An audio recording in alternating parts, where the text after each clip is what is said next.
In the past, China's authorities' response has been very predictable. That is, when the economy starts to slow, the authorities ramp up stimulus, so they boost economic growth back to where it was, where they wanted. That happened routinely over the past 40 years since China began its reform and opening movement under Deng Xiaoping, Mao's successor. Average annual growth of China over the past 40 years was about 9%. And part of the secret was whenever growth dipped, the government would dole out these quantities of government spending, which would then flow into different sectors of the economy to boost growth. That meant that exporters to China would make more money, that investors in Chinese markets, once they opened their markets partially to foreign investors, would make more money, and things would continue to grow.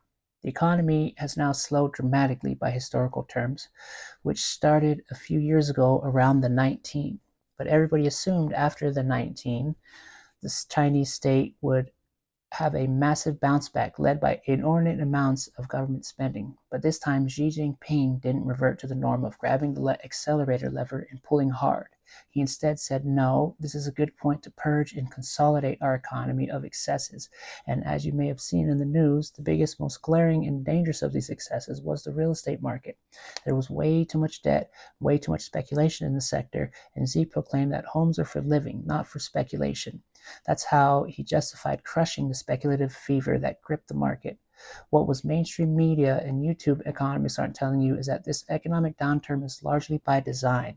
Xi almost wants it this way. It's an alien thought to us in Western democratic countries.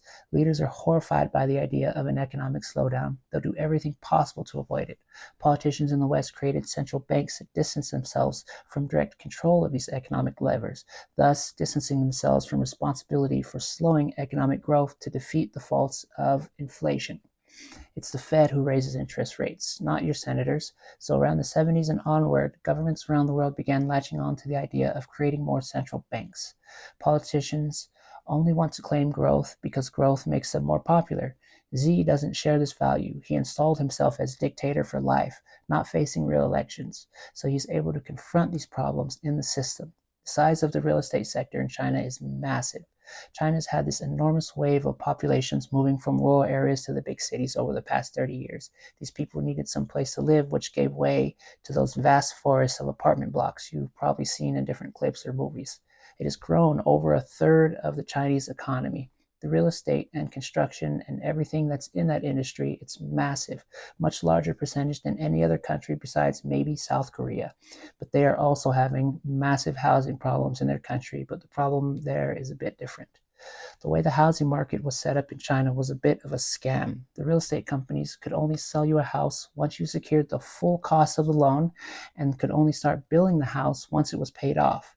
Some of the biggest companies would use some of the money to speculate on other investments, so they were always short of cash and needed new buyers to pay to be able to finish the previous houses that they had sold just to finish the ones they were already paid off. It was a Ponzi scheme. So Xi Jinping called a stop to it all. What he did was in 2020, he created a policy called the Three Red Lines. The Three Red Lines applied to financial constraints on the big property developers. The easiest of these to explain is a developer could only borrow as much as he had in equity, could only borrow as much as they were worth. In other words, they couldn't finish projects they were working on that they didn't have the money for. In short, people got arrested, buildings gone unfinished, and lots of people, who fully paid for a house didn't get one, but it's still expected to pay on a loan. His plan worked. It tanked the real estate sector. The corrupt businessmen are fully exposed and will likely face severe consequences. Another consequence was that China was developing a middle class on this sector. There was an aspirational pathway to wealth. People were banking on the values of their homes going up. Some people were buying multiple homes, using it as a direct speculation investment. All of that has come crashing down, which is the downfall of some of these large companies.